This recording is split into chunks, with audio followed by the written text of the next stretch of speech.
Hello dear students, welcome back to the course of Mathematics 1. Today we are going to start with new chapter sequence and series. But in this video we are going to discuss about the first sequence. You might be familiar about the word sequence. Sequence is what? Sequence is a function whose domain is natural number and codomain is nothing but R. Also you can say that all the terms of the sequence are followed by the natural number. That means set of numbers which are particularly ordered. That means u1, u2, u3 and so on. And therefore the sequence can be formed.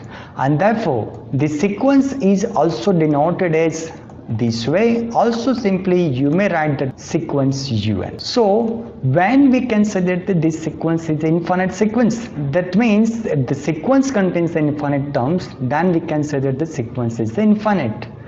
Otherwise when the terms are finite, so it will be the finite sequence. So here let us see the example of the sequence. So n divided by n plus 1, n is equal 1 to infinite, then un is nothing but n divided by n plus 1. So when we put n is equal 1, so this is going to be the 1 by 2. N is equal to 2 by 3, n is equal 3 by 4 and so on. And this is what exactly our sequence. And this sequence also you can see the geometrical representation. So this is our natural number because that is n is equal 1, 2, 3 and so on. And y-axis, so it will be the form of n into n divided by n plus 1. And therefore the sequence will be this way.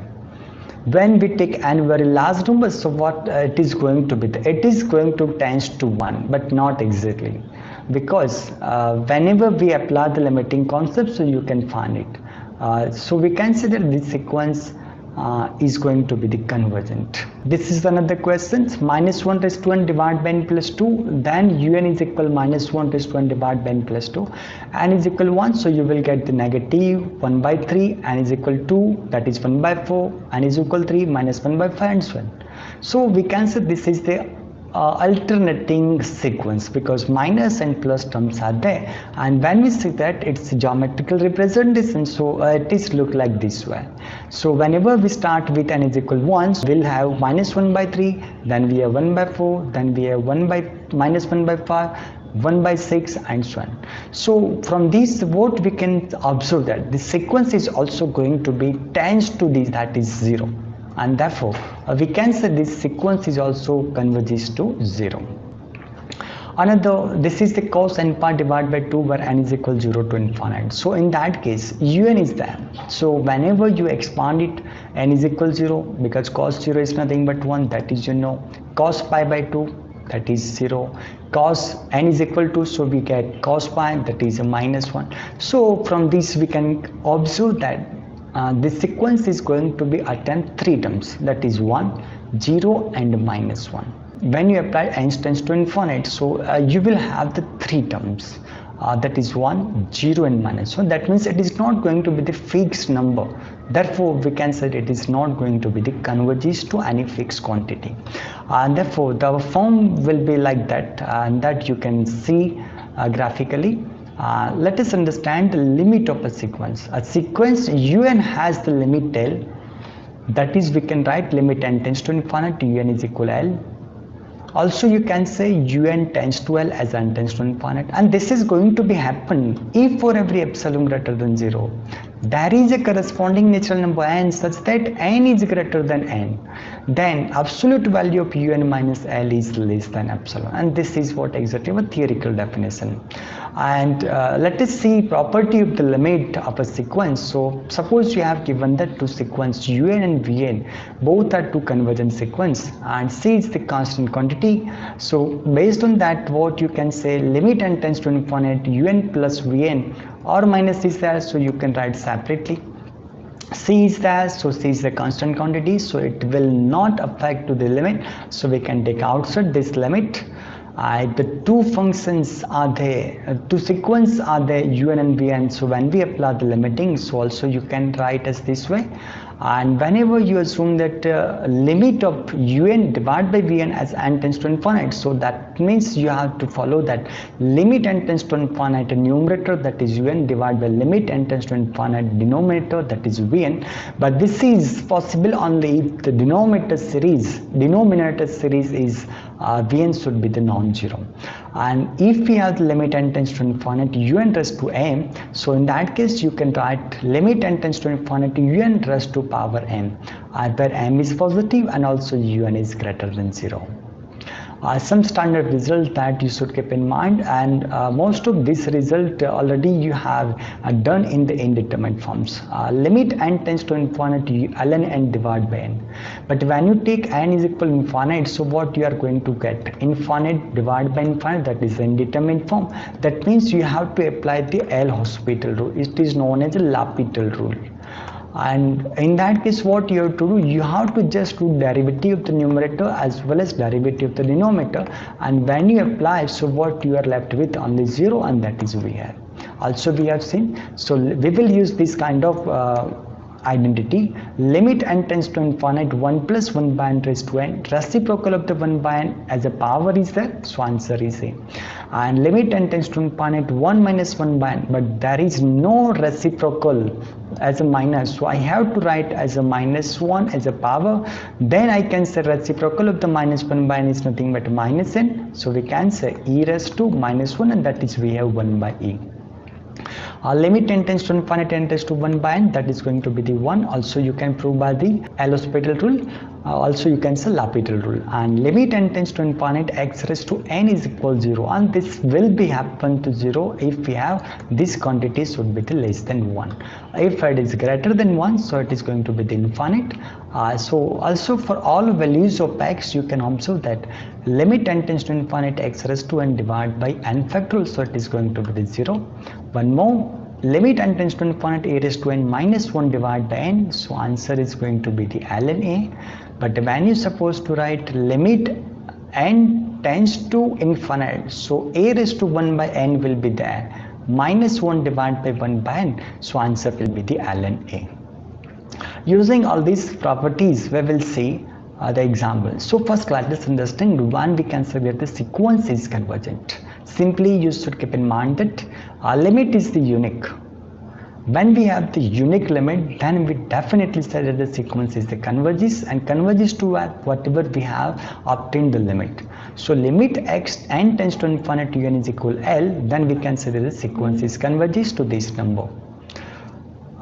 Then let us see first question. This is a sequence, and limiting concept is that whenever you find the limit of the nth term, so numerator as well as the denominator contains polynomial form, and just try to take the highest power common from the numerator as well as highest power from the denominator. So just take highest power, that is n, and denominator contains n, so that also can be cancelled out, and you can represent 2 minus 7 by n.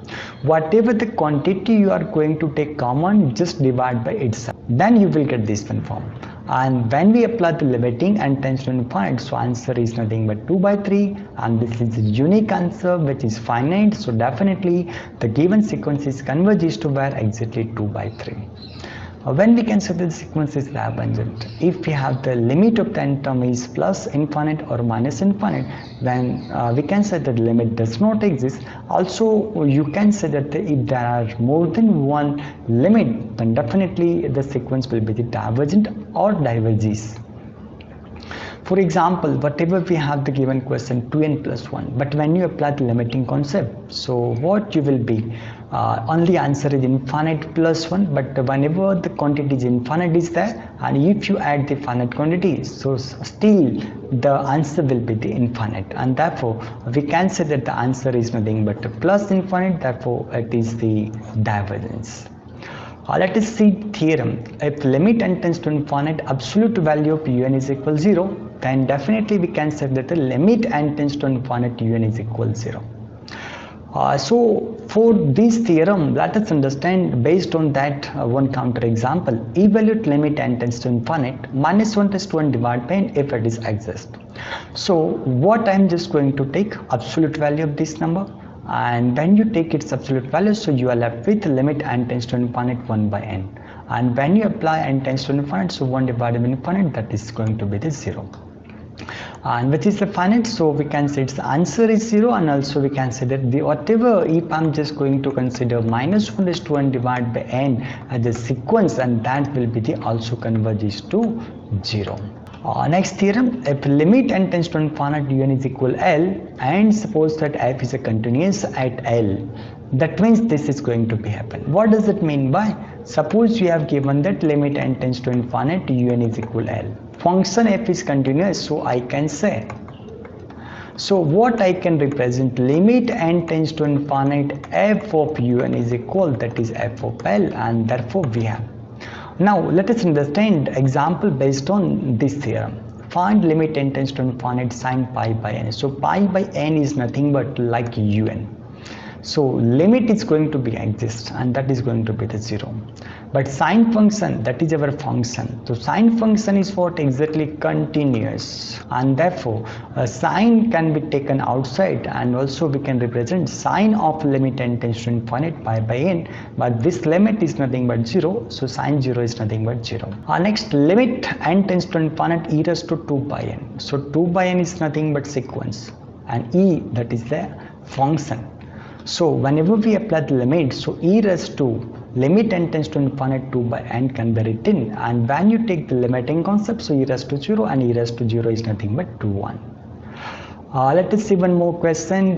This sequence, already we have seen this sequence as a graphically, and also we have observed that this sequence is going to be the convergent. But how? So just un is there, just take numerator contains polynomial as well as denominator contains polynomial, just take outside which one has the highest power of the numerator as well as the denominator, and when you cancel out, so you will get this one. But when you apply the properties of the limit, and you will left with 1 divided by 1 plus 0, and answer is nothing but 1, that is finite quantity, and therefore the sequence is convergent.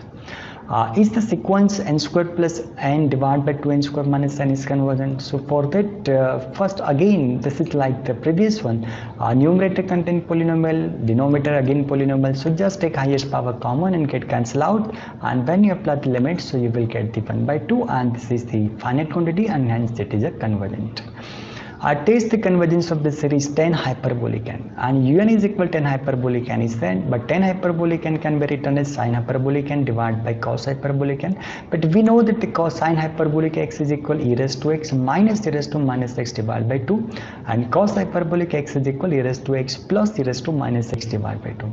But when we put all this value here, so what I'm just going to left with, limit n tends to infinite e raised to n minus e raised to minus n divided by e raised to n plus e raised to minus n. But when you simplify, so e raised to minus n, and that can be written as what, 1 divided by e raised to n. So what I'm just going to get when we take the LCM, e raised to 2n minus 1 divided by e raised to n, and the same argument for the denominator, e raised to 2n plus 1 divided by e raised to n, and this will be the cancel out, and we will have this one. But also you can take e raised to 2n common from the numerator as well as the denominator, and you will left with 1 minus 1 divided by e raised to 2n divided by 1 plus 1 divided by e raised to 2n. But when we assume that 1 divided by n raised to n, and this quantity is 0 as n tends to infinite, that means e raised to n tends to infinite as n tends to infinite, and therefore we are going to get 1 divided by e raised to n, that is going to be the 0, and you will get only answer 1, and that is finite quantity, and therefore the sequence tan hyperbolic n is the convergent. Discuss the convergence of the series 2 raised to n. Graphically it will be more clear. 2 raised to 0, that is 1. 2 raised to 1, that is 2. 2 raised to 2, that is 4. That means when we take the largest values of n, and then it is going to be the largest value of this function, its image is going to be the larger one.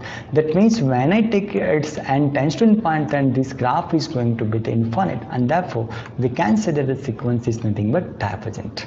And cos n pi by 2 is the divergence because it has 3 values. Already have said if the limit is unique, then only we can say that the sequence is convergent, otherwise it will be the divergence, and also in fact you can say it is oscillatory because of the divergence, particular case of the divergence series.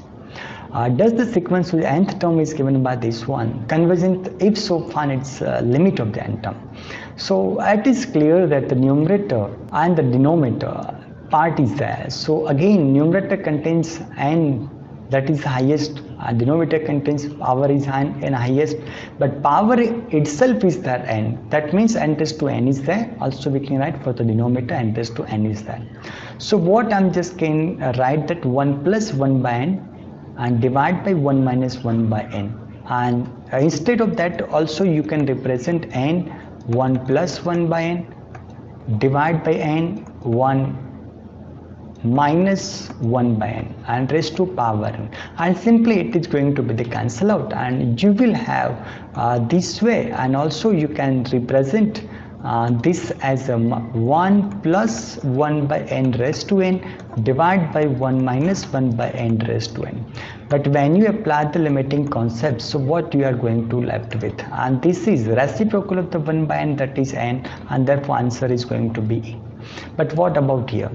Minus 1 by n is there, but its reciprocal is a minus n, but it is not there, so I have to write power as a minus 1. Now I can say the reciprocal of the minus 1 by n is the minus n, so I can say E is there, but minus 1 is there, so simply I will left with on the E square, and this is the finite quantity, and therefore it is a convergent, and its answer is that is E square. In this video we have covered basic definition of the sequence, and when we can say that the sequence is convergent or divergent, and based on the example. Thank you.